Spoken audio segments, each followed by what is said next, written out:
नमस्कार बच्चों, मैं अशोक यादव एक बार फिर से आरबी क्लासेस में आपका स्वागत करता हूं। तो जैसा कि कुछ बच्चों के कल कमेंट्स आ रहे थे हमें, और आपके कमेंट्स हम ज़रूर देखते हैं, उस पर काम भी करते हैं। तो कुछ बच्चे कह रहे थे कि सर समझ में कम आ रहा है।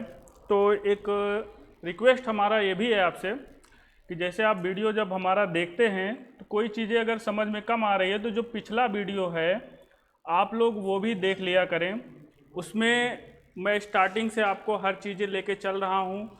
जो भी चीज़ें आपको डाउट्स हैं, कम क्लियर हैं, तो आप हमारी पुरानी वीडियोस को भी विजिट करें, और अगर वहाँ से समझ पा रहे हैं तो बहुत बढ़िया है। और आरबी क्लासेस प्लेटफॉर्म निश्चित रूप से आपको एग्ज़ाम में ज़रूर सफलता दिलाएगा। इसलिए हम 0 to हाई लेवल चल रहे हैं, जहाँ पे आपको कभी कोई दिक्कत ना हो, कैलेंडर से कभी कोई सवाल आए तो आप लोग उसे आराम से सॉल्व कर सकें। चलिए, अब बातें कम और पढ़ाई ज़्यादा। आज जो हम लोग करेंगे वो डायरेक्ट डे करने वाले हैं। यहाँ से आपको एग्ज़ाम में क्वेश्चन बनते हैं, तो हम आज इसी का अध्ययन करेंगे। चलिए,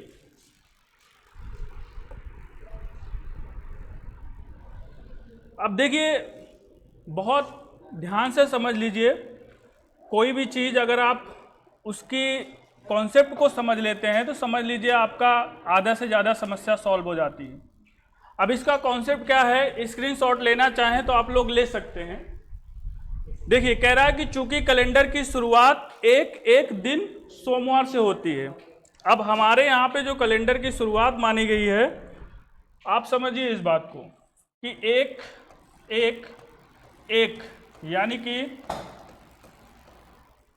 सोमवार से हम दिन को शुरू करते, कैलेंडर को अपने स्टार्ट करते हैं।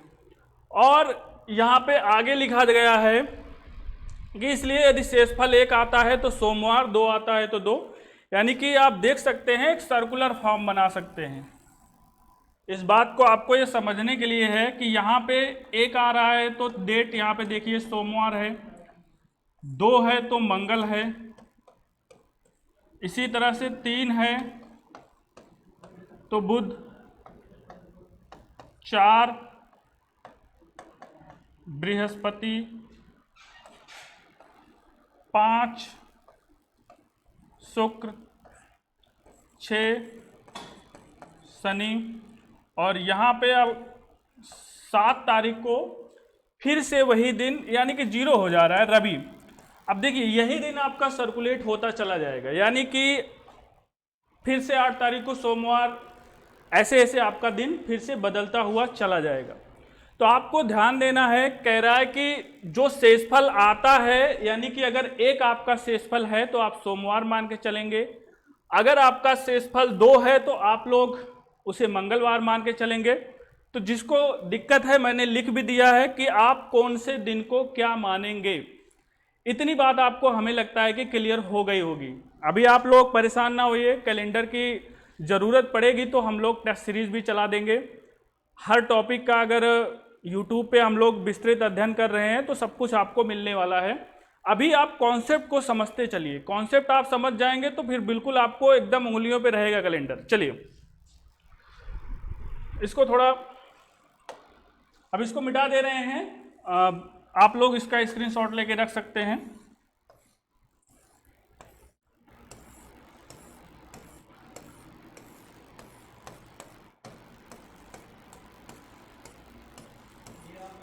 चलिए, अब यहाँ पे देखिए क्या कह रहा है कि ये आपके वर्ष हो गए, ये दिन हो गए, अतिरिक्त दिन। इसको मैंने आपको जब एक्स्ट्रा डेज पढ़ाए थे, अतिरिक्त दिन पढ़ाए थे, तो उसमें मैंने इसको समझा दिया था। लेकिन जो बच्चे अभी जुड़ रहे हैं उनको डाउट है कि यहाँ पे क्या होगा, तो मैं उसको भी क्लियर करा दे रहा हूँ। जैसे अतिरिक्त दिन कैसे निकालते हैं, मैंने आपसे क्या बताया था कि यहाँ पे जो 100 साल होते हैं, अब आप इसको डिवाइड कर सकते हैं। जैसे यहाँ पे 100 सालों में सामान्य वर्षों की संख्या कितनी होती है, आपको मैं क्लियर करा चुका हूँ कि सामान्य वर्ष में लीप वर्षों की, सामान्य वर्ष में तो 1 ही दिन होता है अतिरिक्त दिन, और लीप वर्ष में 2 दिन होता है। तो बस वही चीज़ है। अगर हमने कहा कि 100 सालों में सामान्य वर्ष कितने होंगे, लीप वर्ष कितने होंगे। तो आप यहाँ पे बता सकते हैं। वैसे तो 75 होता है, लेकिन यहाँ पे 76 होगा, क्योंकि 100वां साल आपका शताब्दी वर्ष है, और यदि शताब्दी वर्ष लीप वर्ष नहीं होता तो उसे काउंट नहीं किया जाता है। इतनी बात आप समझ गए होंगे। यहाँ पे 124 को हम अगर 7 से डिवाइड कर रहे हैं तो रिमाइंडर 5 बचता है। यहीं से ये 5 आया है। 100 सालों में अतिरिक्त दिनों की संख्या कितनी आई है? 5 आई है। तो इसी तरह से आप 200 साल में करेंगे तो 5 + 5 कितना हो जाएगा? 5 + 5 = 10, और 7 से डिवाइड करेंगे तो यहाँ पे 3 आ जाएगा। तो वही सब चीज़ें हैं, लेकिन हमने ये भी आपको क्लियर करा दिया था कि 400वें साल में 0 क्यों होता है, ये मैंने पिछली वीडियो में बताया है। लेकिन फिर भी एक बार और क्लियर करा देते हैं आपको कि जैसे यहाँ पे 20 तो आपको समझ में ही आ रहा होगा, 5 × 4। यहाँ पे 0 क्यों हो गया? क्योंकि 400वां जो शताब्दी वर्ष है वो लीप वर्ष है, इसलिए यहाँ पे +1 हो जाता है। अब इसको आप डिवाइड करेंगे तो यहाँ पे क्या आने वाला है? 0 आने वाला है। इतनी बात आपको क्लियर हो गई होगी। अब अगर इतनी बात आप समझ गए हैं तो कैलेंडर का जो डायरेक्ट डे है, हमें लगता है कि आप बहुत आराम से निकाल पाएंगे। अब कैसे निकालेंगे उसको हम आपको अप्रोच सिखाते हैं।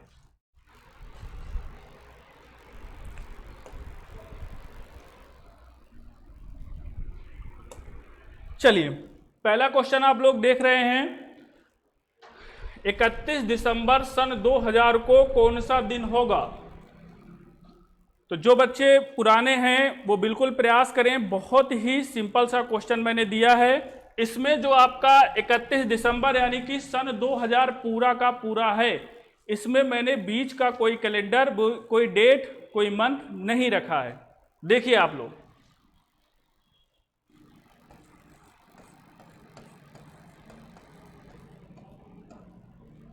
सीधी सी बात मैंने पूछा है कि 31 दिसंबर सन 2000 को कौन सा दिन होगा। तो आप लोग बिल्कुल 400 को जो मल्टीपल है उसको आपको यूज करना है, यानी कि 400 सालों में अतिरिक्त दिनों की संख्या 0 होती है। तो 400 सालों से आप गुणा करते जाएंगे, यानी कि 4 × 5 = 20। सन 2000 तक यहाँ पे 0 ही आएगा, कोई भी अतिरिक्त दिन नहीं बचेगा। तो आप लोग यहाँ पे आंसर क्या देने वाले हैं? आंसर आप अभी पिछले बार मैंने बताया है, पिछले में ही आपको स्लाइड में हमने समझाया कि 1 से लेकर 6 तक आप सोमवार से शुरू करेंगे, और जैसे ही 7वां दिन आएगा 7 से डिवाइड होता है वो 0 हो जाता है, इसलिए वो रविवार हो जाएगा। तो यहाँ पे 0 का मतलब आपका क्या आने वाला है? रविवार। कोई कंफ्यूजन यहाँ पे आपको नहीं रहनी चाहिए। कोई कंफ्यूजन आ रही है तो आप लोग बताते रहिए, और बिल्कुल हम कुछ भी नहीं छोड़ेंगे, सब कुछ A to Z आपको बताते हुए चल रहे हैं। हमारा प्रयास यही है कि आपको समझ में ज़्यादा से ज़्यादा आए। आप जो कॉन्सेप्ट जानते हैं उसमें अपनी चीज़ों को ऐड करिए, और अगर आपको कुछ नया नहीं मिलता है तो प्रैक्टिस करिए। चलिए, यहाँ पे क्या दे रहा है कि 31 दिसंबर सन 2009 को कौन सा दिन आएगा। अब देखिए, 31 दिसंबर सन 2009 को कौन सा दिन आएगा। तो यहाँ पे मैं लिख दे रहा हूँ 31/12 सन 2000। फिर से आप वही मेथड यूज करने वाले हैं जो आप अभी यूज कर रहे थे, कि जैसे 400 की गुणज में आप करिए। अगर 2000 है तो देखिए यहाँ पे भी 2009 है, तो यहाँ पे भी पूरा का पूरा मंथ आपका गिवन है, यानी कि 12वां महीना और 31 दिन पूरा का पूरा मंथ है। इसमें कोई बीच का महीना या बीच की डेट नहीं है। अगर वो रहेगा तो मैं उसको भी क्लियर कराऊंगा। सब कुछ यहाँ पे आपको बताते हुए मैं चलूँगा, कोई भी चीज़ आपको छोड़ने वाला नहीं हूँ। चलिए, इसको कैसे करेंगे। अब 400 के गुणज में यहाँ पर 2000 तक आप आ सकते हैं। 400, 800, 1200, 1600 और 2000। 2000 तक आप पाएंगे कि यहाँ पे कोई भी अतिरिक्त दिन नहीं बच रहा है, 0 बच रहा है। लेकिन आप देखते चलिए कि जो ये 9 साल है, अभी इसको भी कैलकुलेट करना है। चूंकि समय 2009 तक का है, 2000 तक आपने देखा कि कोई भी अतिरिक्त दिन नहीं आ रहा है। अब ये 9 साल का गणना कैसे आप करने वाले हैं, यहां पे देखिए 9 साल में सामान्य वर्ष कितने हैं और आपके लीप वर्ष कितने हैं। तो 9 सालों में 9 तो सामान्य वर्ष हो जाएंगे, 2000 के बाद 2004 एक आपका लीप वर्ष पड़ेगा और एक 2008 पड़ेगा। तो 2 आपके लीप वर्ष पड़ने वाले हैं। तो बच्चों यहाँ पे बिल्कुल नहीं घबराना है, 9 आपके सामान्य ईयर हो गए यहाँ पे देखिए और 2 आपके लीप ईयर हो गए। तो अगर आप इनको ऐड करते हैं तो यहाँ पे 11 मिल रहा है। समझ में आ रहा होगा कॉन्सेप्ट, आप लोग बिल्कुल समझते चलिए। कोई दिक्कत आ रही है तो आप कमेंट्स करिए, हम पूरा प्रयास करेंगे कि आपकी समस्या को सॉल्व करें, ठीक है। अब यहां पे क्या करना है फ्रेंड्स, अब देखिए अब आपके 11 आ गया तो बस आप 11 को वही प्रक्रिया करिए जो आप पहले करते थे। जैसे ही 7 से ज्यादा है आपको उससे डिवाइड करना पड़ेगा, सिर्फ और सिर्फ उसका शेषफल यहां हम लेने वाले हैं 4। तो अब कोई दिक्कत नहीं आएगी। 4 का मतलब हम लिख चुके हैं, 0 से रविवार, 1 सोमवार, 2 मंगल, 3 बुध, 4 बृहस्पति। तो 4 का मतलब यहां पे क्या आने वाला है, बृहस्पति। क्लियर हो गया होगा यहां तक। और अगर कोई चीज कॉन्सेप्ट क्लियर नहीं है तो ऑनलाइन में एक बहुत बड़ा बेनिफिट है बच्चों कि आप वीडियो को थोड़ा सा पीछे कर दीजिए और जो मैं बोल रहा हूं आप फिर से सुनिए। बिल्कुल जब आपको कॉन्सेप्ट समझ में आ जाए तब आप समझ जाइए कि आपको समझ में आ रहा है। अगर ये ऑफलाइन में हम नहीं कर सकते क्योंकि बार बार रिपीटेशन करेंगे तो आपको और बच्चों को दिक्कत होगी, लेकिन यहाँ पे क्या कर सकते हैं आप लोग, इस प्लेटफॉर्म पर बहुत अच्छी सुविधा आपको मिली है कि आप वीडियो को जैसे ही पीछे करेंगे पुरानी बातें फिर से आ जाएंगी। तो आप इसका लाभ लेते रहिए। कोई भी चीज़ अगर नहीं समझ में आ रहा है तो आप वीडियो को थोड़ा सा बैक करके समझ सकते हैं। तो इतनी बात आपको क्लियर हो गई होगी। और नेक्स्ट क्वेश्चन में चल रहे हैं हम, आपको आगे क्वेश्चन दिखाते हैं। चलिए, यहां पर जो पुराने बच्चे हैं वो प्रीमियर में अगर रहते हैं तो इसको करेंगे सॉल्व, और अगर जो नए बच्चे हैं स्क्रीनशॉट ले लीजिए। रिकॉर्डेड वीडियो में आप कर रहे हैं तो एक बार जरूर कोशिश करिए खुद से, ताकि आपका अगर आपको आ रहा है तो बिल्कुल आपका कॉन्फिडेंस बढ़ेगा, और अगर नहीं आ रहा है तो आप कॉन्सेप्ट को सीखेंगे। चलिए, यहां पे कहा जा रहा है कि 10 मार्च सन 2005 को कौन सा दिन आएगा। अभी आप ध्यान दीजिए, हमने जितने भी दिन पूछे थे उसमें 31 दिसंबर तक का पूरा मंथ था, यानी कि बीच का कोई मंथ नहीं था। अब इसमें थोड़ी सी आपको प्रॉब्लम होने वाली है। वो क्या प्रॉब्लम होने वाली है मैं आपको बता रहा हूं। जैसे यहां पे 10 मार्च सन 2005, तो पहले तो आप 400 के मल्टीपल में चलेंगे कि कहां तक आप पहुंच सकते हैं। 400, 800, 1200, 1600 और 2000, यानी कि 2000 आप यहां पर माइनस कर सकते हैं तो आपको 0 ही मिलेगा, कोई भी अतिरिक्त दिन नहीं मिलने वाला है। अब आपके पास बच रहा है 5 वर्ष। 5 वर्ष जो बच रहा है, थोड़ा सा यहां पे आप लोग ध्यान दे देंगे कि जो ये 10 मार्च सन 2005, यानी कि सन 2005 जो है वो केवल 10 मार्च तक है, पूरा का पूरा 2005 का कैलेंडर नहीं है। तो यहां पे जो हम अब सामान्य वर्ष और लीप वर्ष गिनने वाले हैं उसमें आप 2004 तक ही काउंट करेंगे। जो बीच का कैलेंडर है, यानी कि जो पूरा का पूरा दिसंबर तक नहीं है, आप उसको काउंट नहीं करेंगे। नहीं तो आप लोग यहाँ 5 कर दें तो गलती हो जाएगी। तो 5वां जो है 2005 वो केवल मार्च तक है। इस बात का आप ध्यान देना कि 2005 का कैलेंडर केवल आपको 10 मार्च तक उपलब्ध है, पूरा का पूरा कैलेंडर आपके पास नहीं है। इसीलिए बच्चों हम लोग केवल 4 वर्ष यहाँ पे सामान्य वर्ष गिन रहे हैं, और लीप वर्ष 2000 के बाद कौन सा पड़ेगा? सिर्फ और सिर्फ 2004 पढ़ने वाला है। यहां पे एक मैंने वो ले लिया, और कोई लीप वर्ष नहीं पड़ेगा और ना ही आपको गिनना है। तो यहां पे 5 आ गया, टोटल लीप वर्ष आ गया। यहां तक आपको 2000 तक मिला था, 2000 तक कोई अतिरिक्त दिन नहीं था। यहां पर 0, यहां पर 5, सॉरी। अब देखिए जो आपका कैलेंडर बचा है 2005 में 10 मार्च, उसको भी काउंट करेंगे। कैसे करेंगे वो भी मैं आपको सिखा रहा हूं। ये 3 पार्ट में देखिए, जनवरी, फरवरी और मार्च। यहां तक आपको मार्च तक का ही चाहिए। तो देखिए 2005 का कैलेंडर है, तो ये आपका साधारण वर्ष है, यानी कि जनरल ईयर है। इसमें जनवरी 31 की होगी तो आपका यहां पे 3 लग जाएगा। क्या? यहां पे 3 शेषफल हो जाएगा। फरवरी आपकी 28 की होगी, चूंकि अगर ये लीप वर्ष होता तो मैं यहां पे 1 लेता, लेकिन यहां पे 0 लूंगा चूंकि सामान्य वर्ष है। उसके बाद मार्च में हमें ध्यान देना है कि 10 मार्च तक की डेट है हमारे पास। तो जैसे ही 7 से ज्यादा है हमने डिवाइड कर लिया, यहां पे 3 मिल गया। ठीक है, तो यहां पे आप टोटल ऐड कर दीजिए। थोड़ा सा मैं मिटा दे रहा हूं ताकि कोई समझने में दिक्कत ना आए।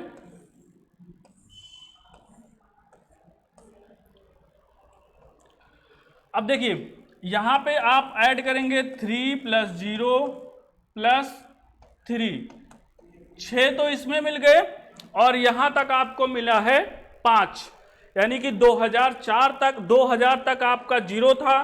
चलिए 2000 तक आपका 0 था, 4 सालों में आपको 5 लीप वर्ष मिला। और जो 2005 है 10 मार्च तक का आपको कितना मिल रहा है? 10 मार्च तक का यहां पे आपको मिल रहा है 6। अब आप इसको ऐड कर देंगे सबको तो कितना आ जाएगा? 11। 7 से फिर डिवाइड करेंगे, शेषफल आ गया 4। समझ में आ गया होगा बच्चों। तो यहां पे 4 आ गया, तो 4 का मतलब आप भली भांति जानते हैं, 4 का मतलब बृहस्पतिवार आपका दिन हो जाएगा।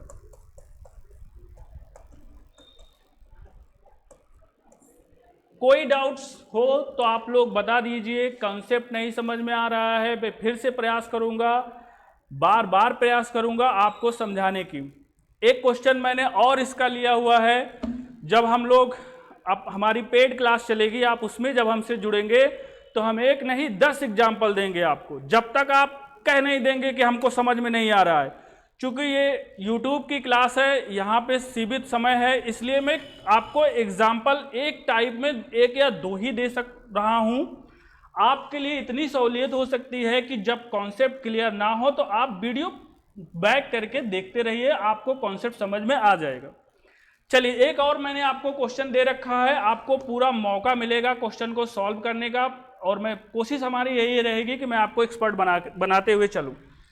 चलिए यहां पे इसको मैं मिटा दे रहा हूं।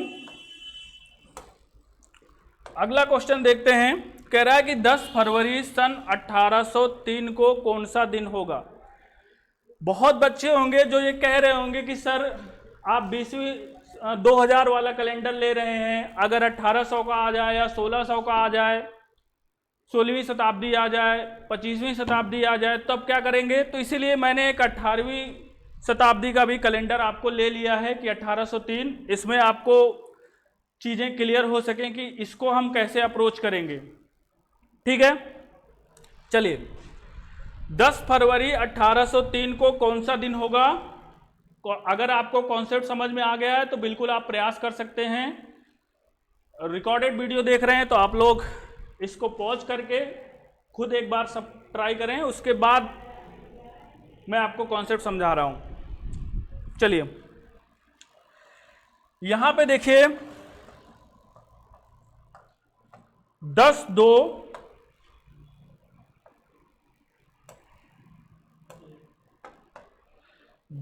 यहां पे 10/2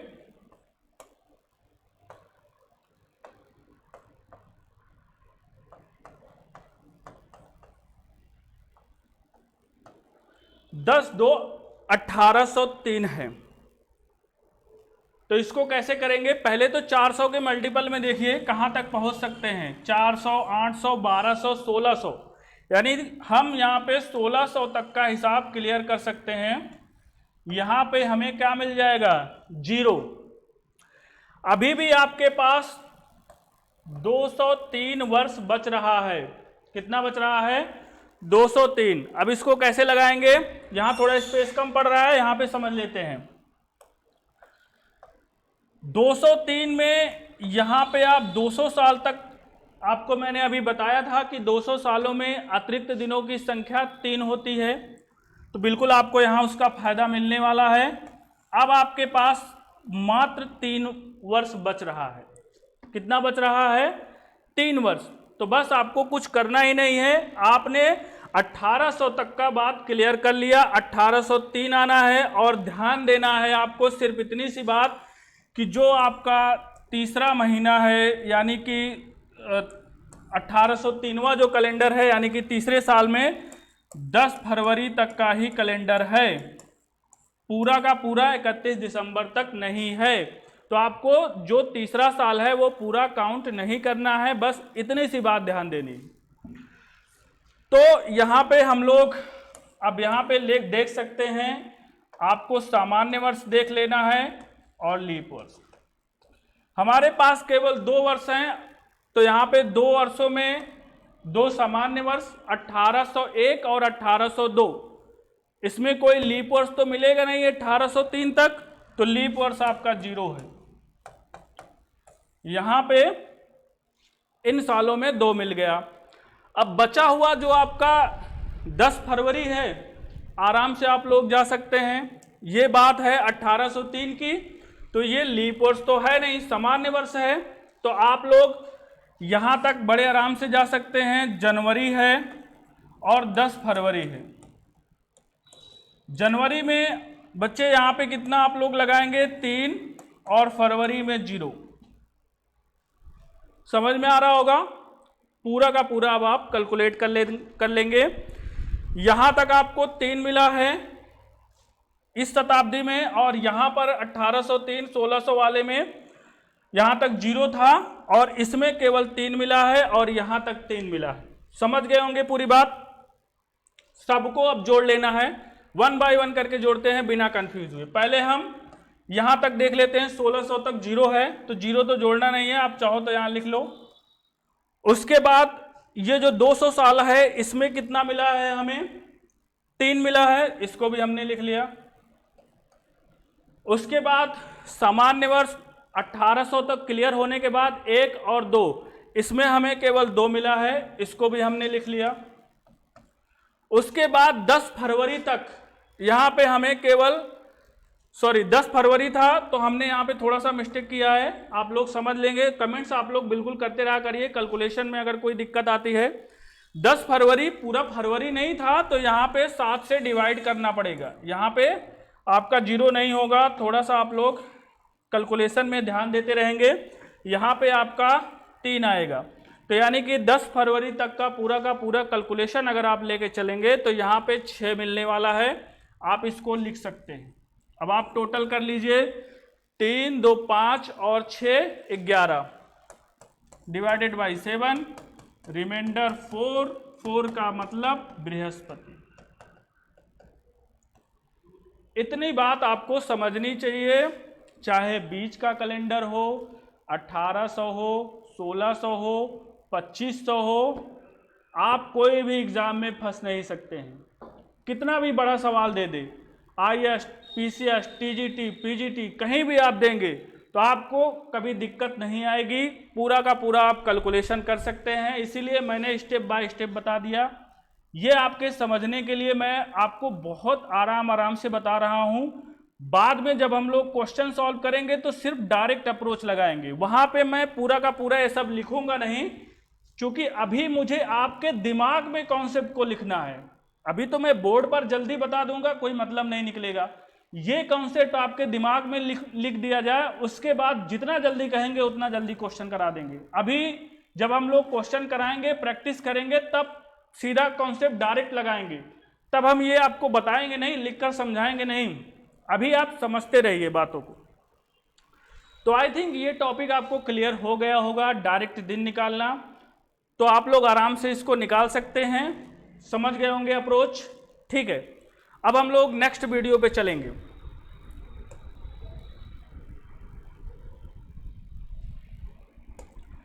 यहां पे अब आपका विविध प्रकार चालू होगा।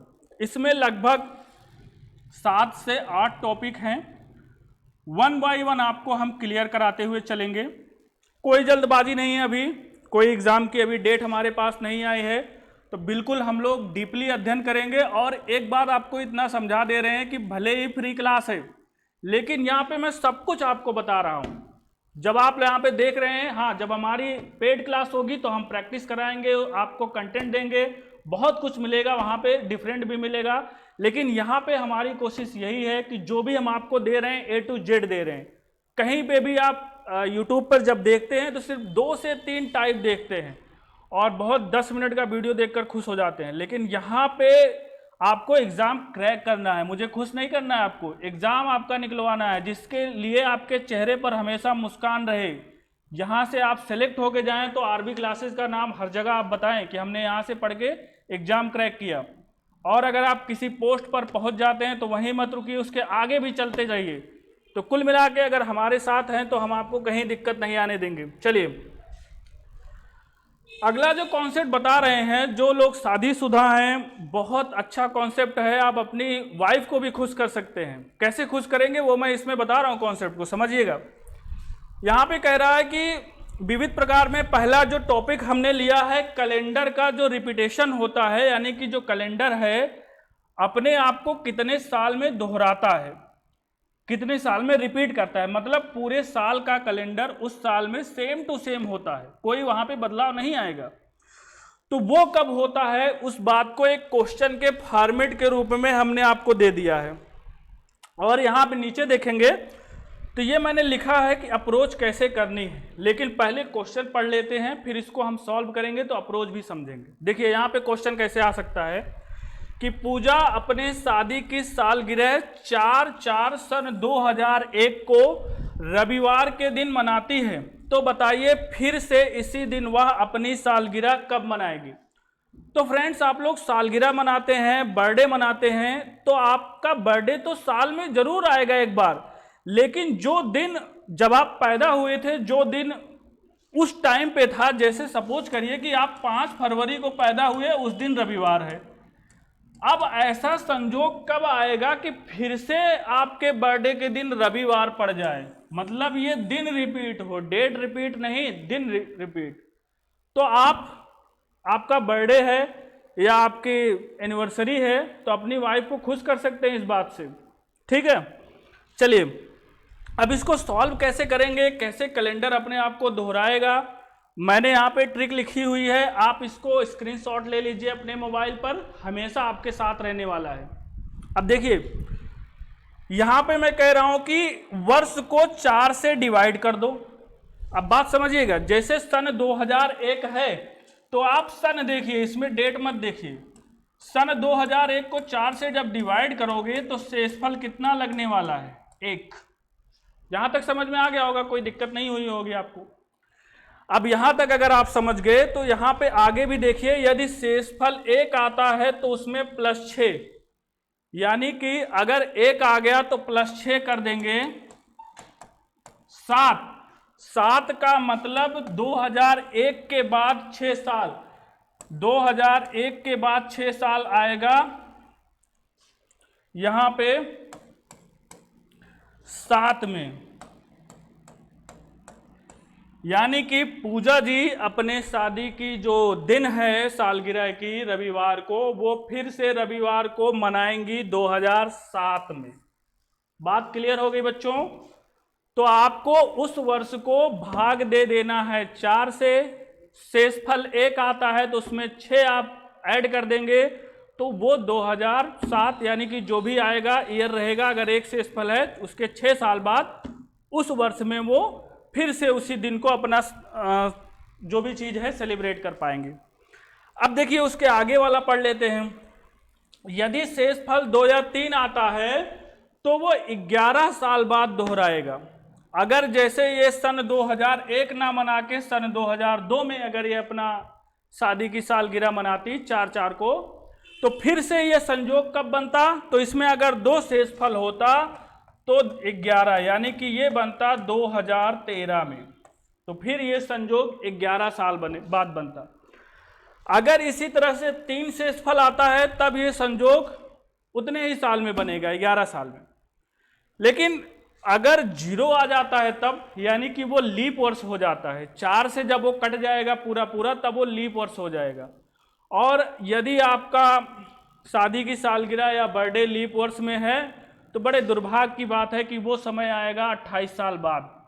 28 साल बाद वो दिन आप सेलिब्रेट कर पाएंगे, 28 साल का इंतजार करना पड़ेगा आपको। चलिए इस पे मैं 1-2 क्वेश्चन और लिया हूं, आपको पूरा का पूरा प्रैक्टिस हम कराएंगे ताकि किसी प्रकार का डाउट ना रहे। अब देखिए, क्वेश्चन जो मैंने एक टाइप पूछा था वो एक प्रकार हो गया, ये दूसरा प्रकार हो गया। एग्जाम में डायरेक्ट भी आपसे पूछा जा सकता है कि 2007 का कैलेंडर अपने आप को कब दोहराएगा। तो बहुत आराम से आप लोग को करना है 2007 डिवाइडेड बाई 4 और यहाँ पे रिमाइंडर कितना आएगा, शेषफल 3 आ जाएगा। किसी बच्चे को एक प्रकार का भी डाउट है तो वहाँ पे कमेंट करते रहा करिए, आप लोग बताते रहा करें। देखिए कोई दिक्कत आती है तो हम उसको जरूर अप्रिशिएट करेंगे, लेकिन ये नहीं कि आप हमारी तीसरी वीडियो चल रही है, आप पीछे का कॉन्सेप्ट नहीं जानते हैं और कहेंगे सर समझ में नहीं आ रहा है, तो फिर आपको भी पीछे का वीडियो देखना पड़ेगा। ठीक है फ्रेंड्स, तो यहाँ पे अब 3 आ गया, तो 3 का मतलब 2007 के बाद, यहाँ पे इसको 7 के बाद 3 अगर आया तो उसमें 11 प्लस करना है, तो यानी कि 3 यहाँ पे शेषफल आ गया है, तो यानी कि हमें 11 प्लस करना पड़ेगा। तो ऐसा संयोग बनेगा 2018 में। तो यहाँ पे 2018 में वो संयोग बनेगा। आसान सी बात है, इसमें कोई रॉकेट साइंस जैसी चीज़ नहीं है, बहुत सिंपल सा फंडा है। आई थिंक आपको समझ में आ रहा होगा। पूरी उम्मीद है कि आप लोग अच्छा रिस्पांस देंगे, बिल्कुल बातों को समझेंगे, और नहीं आएगा तो मैं अपने आप में भी सुधार करूंगा, आपको दूसरे कॉन्सेप्ट से भी समझाने की कोशिश करूंगा। चलिए नेक्स्ट क्वेश्चन भी देख लेते हैं। यहाँ पे कह रहा है कि 2020, बहुत सारे लोगों को यदि इस वर्ष में शादी हुई है या कोई पिता बना है तो अपने बच्चे का जो दिन है स्पेशल डायरी में आप नोट कर सकते हैं कि भाई वो दिन, वो संयोग दोबारा वही दिन हम कब सेलिब्रेट कर पाएंगे, उसी डेट को। तो ऐसा संयोग अगर 2020 में आपका है तो थोड़ा सा इंतजार आपको लंबा करना पड़ सकता है, क्योंकि ये 4 से पूरा का पूरा कट जाएगा, 0 आ जाएगा, यानी कि लीप वर्ष है ये, और लीप वर्ष अपने आप को 28 साल बाद ही दोहराएगा। तो यानी कि 2020 से 28 साल बाद 2048, ठीक है, तो वो संयोग बनेगा 2048 में। अब इस फॉर्मेट को मैंने 2 तरह से बताया था कि ऐसे भी पूछा जा सकता है कि आप अपना बर्थडे 3/3 सन 2020 को रविवार को मनाते हैं तो फिर से वही दिन किस वर्ष बना पाएंगे, ऐसे भी फॉर्मेट में आ सकता है। मैंने इसीलिए पहला क्वेश्चन आपको वही दिया है, एसएससी में 2-3 बार पूछा गया है ये सवाल। चलिए, हाँ यहाँ पे नोट में एक चीज ध्यान दे दीजिएगा आप लोग। कभी कह रहा है कि यदि बीच में शताब्दी वर्ष पड़ जाए तो यह नियम काम नहीं करता है। अगर ऐसा सिचुएशन बन जाए कि जैसे 2095 का कैलेंडर अपने आप को कब रिपीट करेगा, तो इसमें आप शेषफल लगाएंगे तो यहाँ पे आई थिंक 3 आएगा शेषफल रिमाइंडर, और इसके 11 साल बाद जोड़ेंगे तो 21वीं शताब्दी शुरू हो जाएगी, और यहीं पे ये मैटर काम नहीं करेगा। तो उसमें आप लोग कैन नॉट डिटरमाइन, ज्ञात नहीं कर सकते का ऑप्शन मारेंगे, हालांकि ऐसी सिचुएशन पैदा नहीं होती है। एग्जामिनर आपसे सिर्फ और सिर्फ आपका देखना है आईक्यू, यानी कि वो 100 साल के अंदर का ही बातें आपसे पूछेगा। ऐसा संयोग अगर गलती से बन जाए तो आप जानते रहिए पूरी की पूरी बातें, आधा ज्ञान बड़ा अधूरा होता है, डेंजरस होता है वो। इसीलिए कहा जाता है लिटिल नॉलेज इज डेंजरस। तो आपको पूरा ज्ञान मिलेगा यहाँ पे। चलिए, इतनी बात समझ में आ गया होगा। इससे ज़्यादा इस टॉपिक में और कुछ नहीं है। आप लोग प्रैक्टिस करिए। कोई अगर नया क्वेश्चन इसमें मिलता है तो हमको भी दिखाइए, हम उस पर जरूर वर्क करेंगे। ठीक है फ्रेंड्स, चलिए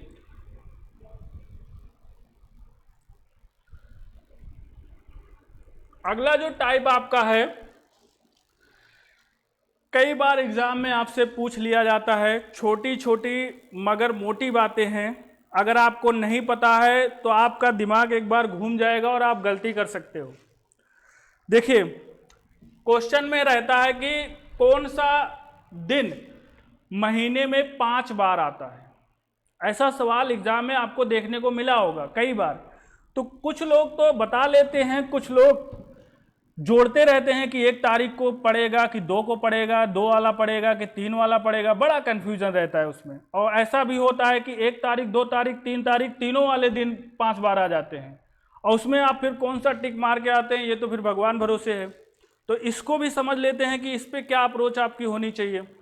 चलिए, यहाँ पे कह रहा है कि यदि महीना 28 का है तो महीने में कोई भी दिन 5 बार नहीं आएगा। यानी कि अगर फरवरी है, फरवरी का कैलेंडर है और लीप वर्ष नहीं है, और उसमें अगर कोई पूछे कि इस महीने में कौन सा दिन 5 बार आएगा, तो कोई ऐसा दिन ही नहीं आएगा। नेक्स्ट में क्या कह रहा है, यदि महीना 29 दिन का है तो इस महीने में 1 बार आपका, यानी कि जो 1 तारीख को पड़ने वाला दिन है वही 5 बार आएगा। अगला क्या है कि यदि महीना 30 का है तो 1 और 2 तारीख, इसमें जो है 1 और 2 तारीख को जो दिन आएगा वो 5 बार महीने में आ जाएगा। और अगर 31 का महीना है तो 1, 2 और 3, ये तीनों डेट 5 बार आ जाएगी। लेकिन ये आपको रटने की जरूरत नहीं, इसके लिए मैं भी आपको बहुत शॉर्ट चीज बता रहा हूं, आप समझ जाइए। देखिए, आपके जो महीने होते हैं, अगर लीप वर्ष को ले लोगे तो उसमें 1 बचेगा, नहीं तो यहाँ पे 3 या तो 2।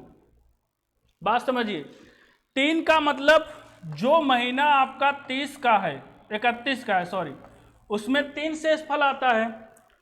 तो अगर वो 31 का महीना हुआ तो उसमें 1 और 2 और 3, ऐसी जो 3 डेट है उसमें वो 5 बार रिपीट करेगा, वो दिन 5 बार आएगा उस महीने में, अगर 3 शेषफल है, यानी कि 31 का महीना है।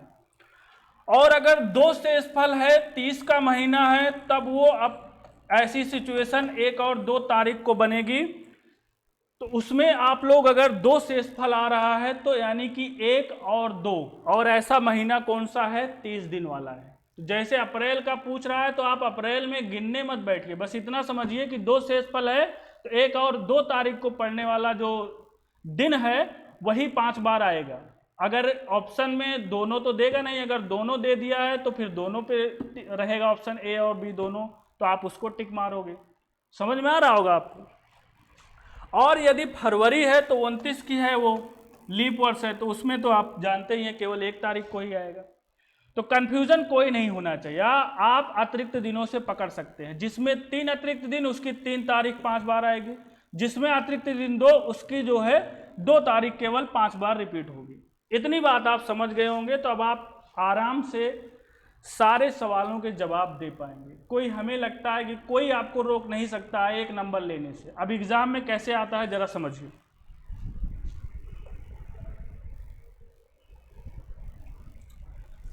अब देखिए, अब ये मैंने ऑप्शन नहीं दिया है, लेकिन अभी मैं सिर्फ आपको कॉन्सेप्ट समझा दे रहा हूं। एग्जाम में आपको ऑप्शन मिलेगा तो बिना पेन कॉपी चलाए ओरली भी आप कर सकते हैं। और रीजनिंग मैंने आपको बताया है कि ऐसा सब्जेक्ट है जिसमें आप बहुत अच्छा स्कोर कर पाओगे, और अगर नहीं आ रहा तो वो एकदम से आपकी समझ लीजिए नैया भी इसी में डूबती है। जरा सा दिमाग इधर उधर हुआ तो सवाल गलत, और आप एग्ज़ाम में 50 में से 42 टिक करके आते हैं, 45 टिक करके आते हैं, तो घर आके यही बताते हैं देखो हमने तो 45 कर दिया है, और जब आपका आंसर शीट आता है तो कितना सही निकलता है 22-23, और कट कुटा के आप 16-15 पे आ जाते हैं। तो बड़ा दुख होता है कैसे गड़बड़ हो गया। गड़बड़ यहीं से होती है चूंकि आप ऊपर ऊपर पढ़ना चाहते हैं, 10 मिनट की क्लास रहे 15 मिनट की, आप कहेंगे बिल्कुल वाह वाह सर वाह वाह। तो आप लोग को जब डीपली समझाया जा रहा है तो आप एक एक चीज समझिए। सिलेक्शन आपको तभी मिलेगा, बड़ी मेहनत से मिलेगा। सरकारी नौकरी मिलना समझ रहे हैं, आप लोग मेहनत करेंगे, रेस में आगे जाएंगे, लाखों लोगों को पार करके निकलना होता है, तो उसके लिए आपको मेहनत करनी पड़ेगी। प्लेटफॉर्म आपको आरबी क्लासेस दिला रहा है, मेहनत आपके साथ हम कर रहे हैं, और जितनी मेहनत हम कर रहे हैं हमारे स्टाफ कर रहे हैं, आपको रात रात भर जग कर कंटेंट दे रहे हैं। अगर इतनी मेहनत आप कर लेंगे ना तो आपको कोई रोक नहीं पाएगा एग्जाम में। चलिए यहाँ पे क्या कह रहा है कि 17 अप्रैल को शनिवार है, तो निम्नलिखित में से कौन सा दिन इस महीने में 5 बार आएगा। तो अब आप यहाँ पे समझ लीजिए कि अप्रैल का महीना है जो अभी आपने को मैंने सिखाया है, तो अप्रैल है, तो आप ये बात अच्छी तरह से जान लीजिए अपने दिमाग में कि 1 और 2 तारीख को पड़ने वाला दिन 5 बार आएगा। तो आपको ये बता देना है, देखिए अब कैलेंडर आप पिछला पढ़े हैं तभी इसको रिलेट कर पाएंगे। 17 तारीख को आपका शनिवार है, अब आपको बताना है कि 2 तारीख को कौन सा दिन होगा। समझ में आ रहा है आपको?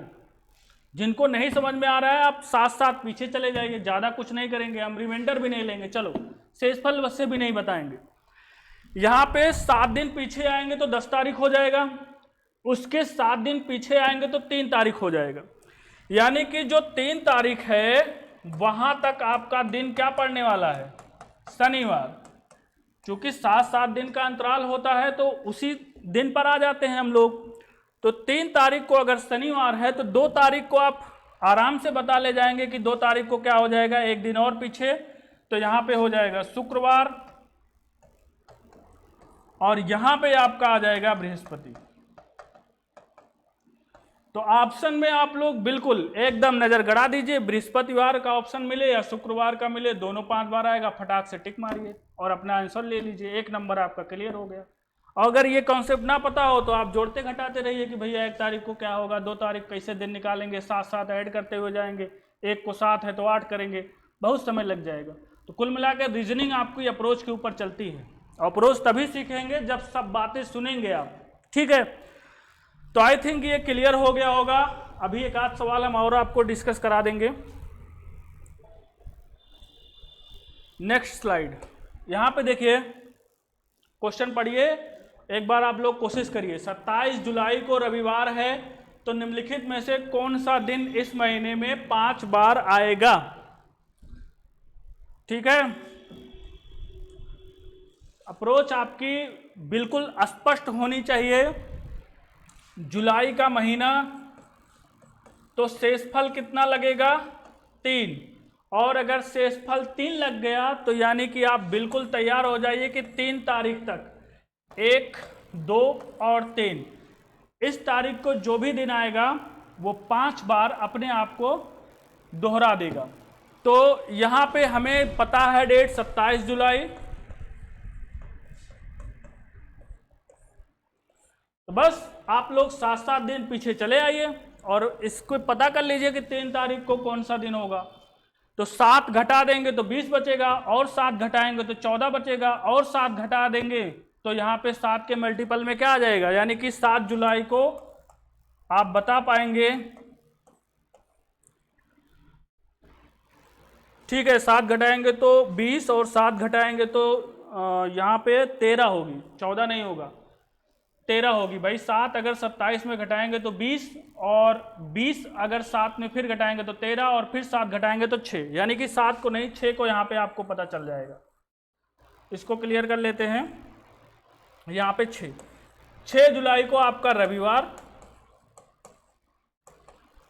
तो 3 जुलाई को बड़े आराम से आप बता सकते हैं, माइनस उसमें 3 करके। रविवार में अगर 3 दिन आप घटा देते हैं तो शनि, शुक्र, बृहस्पति, यानी कि 3 तारीख को आपका क्या आ गया, बृहस्पति।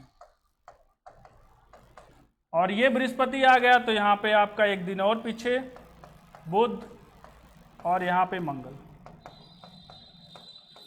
तो इस तरह के सवाल आपको कहीं दिखें तो बिल्कुल 1 नंबर लेके आइए, और अगर आप अच्छे से समझेंगे तो आपका कोई भी क्वेश्चन गड़बड़ नहीं होने वाला है। अब इसमें हमें नहीं लगता कि आपको और ज़्यादा क्वेश्चन कराने की ज़रूरत है। अप्रोच आप लोग करिए, हम आपको कॉन्सेप्ट सिखा रहे हैं, प्रैक्टिस आप लोग खुद करिए। जितना ज़्यादा से ज़्यादा प्रैक्टिस करेंगे ना, उतना ज़्यादा आपकी गलतियाँ कम होंगी। तो इस बात को समझते रहिए कि सिलेक्शन लेने के लिए स्पीड और आपका एक्यूरेसी बहुत इंपॉर्टेंट है। चलिए,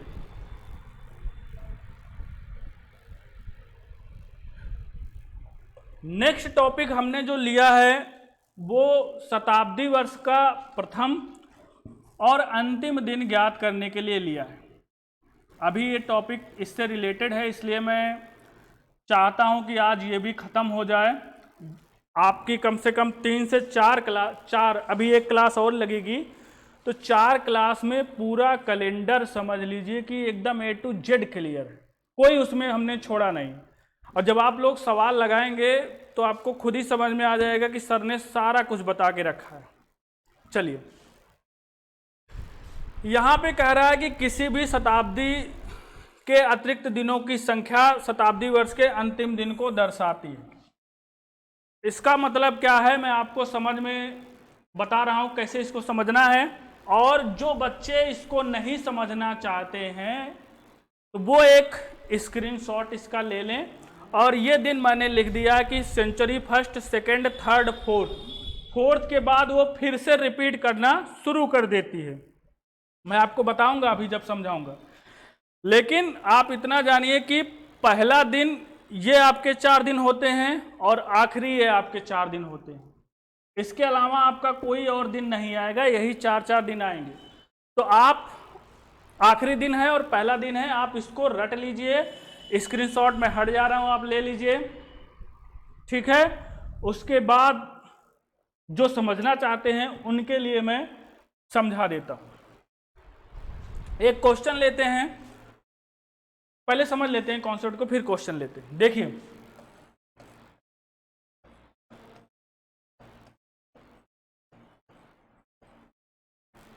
जो हमारा कैलेंडर शुरू माना जाता है वो एक सोमवार को मानते हैं हम लोग। तो अगर हम पहली शताब्दी के आखिरी दिन पर जाएंगे तो 31/12 यहां पे सन 100 यहां तक जाएंगे, तो आखिरी दिन 31/12 सन 100, 1 तारीख से लेकर ये आपका पहली सेंचुरी आपकी यहाँ पे पूरी होती है। और जैसे ही एक लगेगा आपकी दूसरी सेंचुरी 200 तक स्टार्ट हो जाएगी। इसमें कोई कंफ्यूजन आपको नहीं होना चाहिए। अब उसके बाद यहाँ तक का दिन निकालना मैंने आपको पिछली ही अभी इसी स्लाइड में समझाया था कि 100 सालों में अतिरिक्त दिनों की संख्या कैसे निकलती है। 76 आपके सामान्य, 24 वो, अगर इसको दुगना कर देते हैं तो 48 होता है, और 100 + 100 करेंगे तब भी आ जाएगा। तो यानी कि 124 डिवाइडेड बाई 7, रिमाइंडर यहाँ पे 5। 100 सालों में अतिरिक्त दिनों की संख्या 5। ये मैंने पिछले वीडियो में आपको समझा दिया, पिछली वीडियो में भी समझाया है, अभी इसी वीडियो में दूसरी स्लाइड में बताया था। अब जब 5 आपका आ गया, क्लियर हो गया, तब आपको कोई दिक्कत होनी नहीं चाहिए। पहले यानी कि 5 आ गया, 100 सालों तक अंतिम वर्ष आपको पता लगने वाला है। 5 का मतलब शुक्रवार। और यहाँ पर मैंने लिख भी दिया है कि शताब्दी वर्ष का जो अंतिम संख्या है, अंतिम दिनों की जो अतिरिक्त दिन आता है, वो जो है आपको बताएगा कि कौन सा दिन होगा लास्ट दिन अंतिम दिनों के लिए। तो यहाँ पे रिमाइंडर 5 आया, 5 का मतलब शुक्रवार, यानी कि पहली शताब्दी में जो आखिरी दिन है वो आपका शुक्रवार आ गया। इसी तरह से दूसरी शताब्दी भी आप निकाल सकते हैं। जब 100 सालों में 5 आया है अतिरिक्त दिनों की संख्या, तो 200 सालों में कितना आ जाएगा, लिखने की आई थिंक ज़रूरत है नहीं, पिछली स्लाइड में मैंने बता दिया है। 200 सालों में 3 आता है, तो 3 का मतलब अच्छे से पता है वेडनेसडे, और 300 सालों में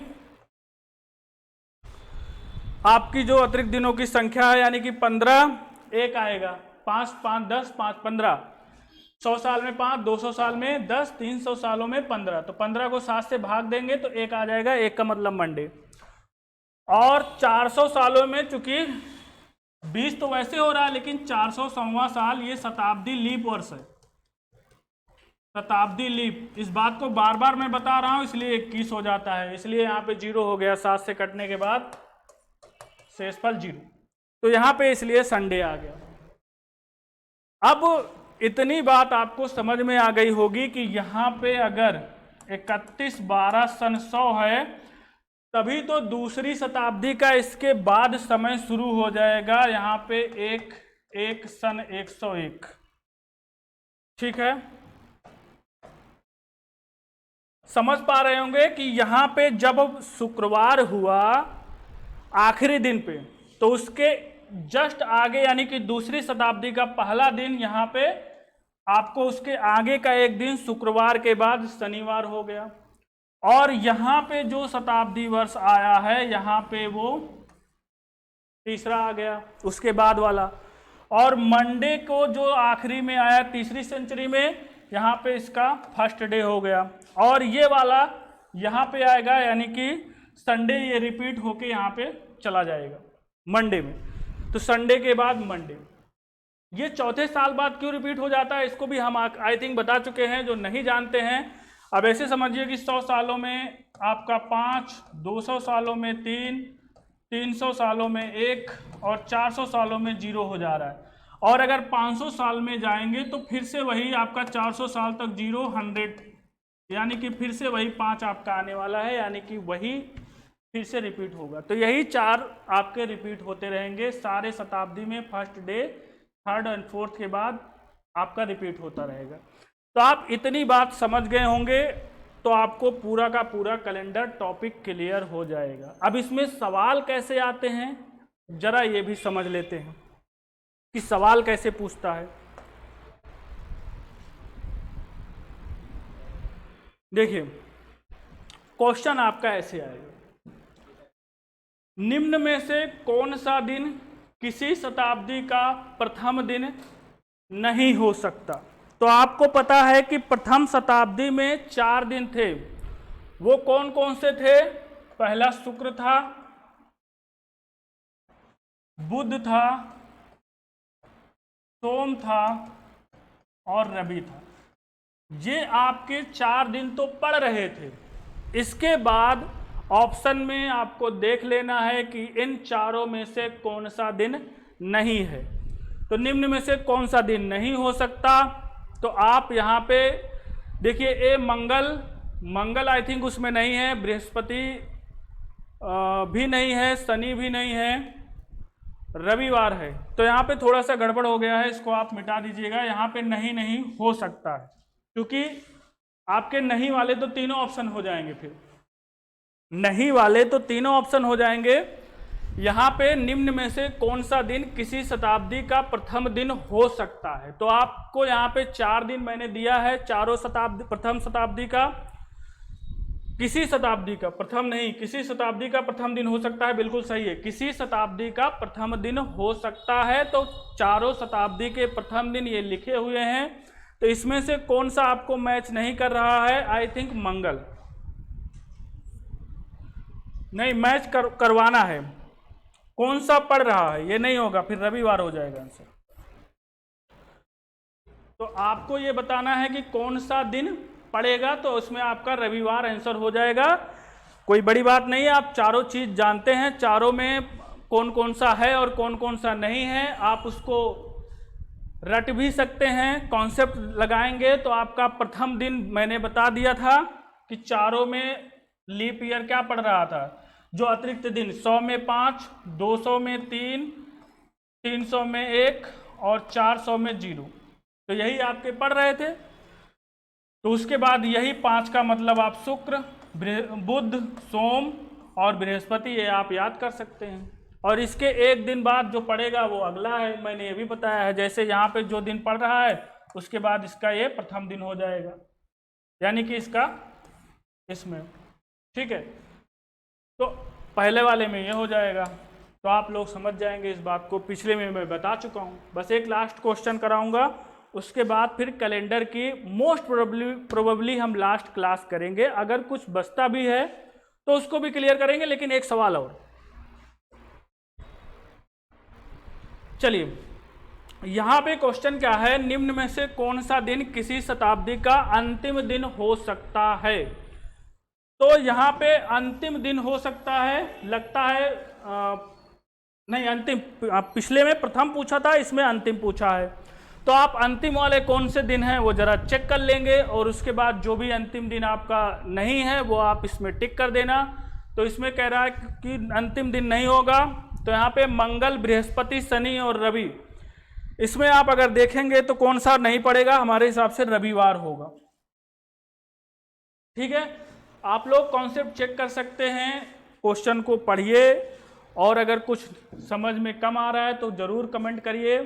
आज के लिए हम लोग इतना ही करते हैं, नेक्स्ट क्लास में कैलेंडर का हम पूरा टॉपिक ख़त्म करने की कोशिश करेंगे। तो आज के लिए इतना ही, धन्यवाद।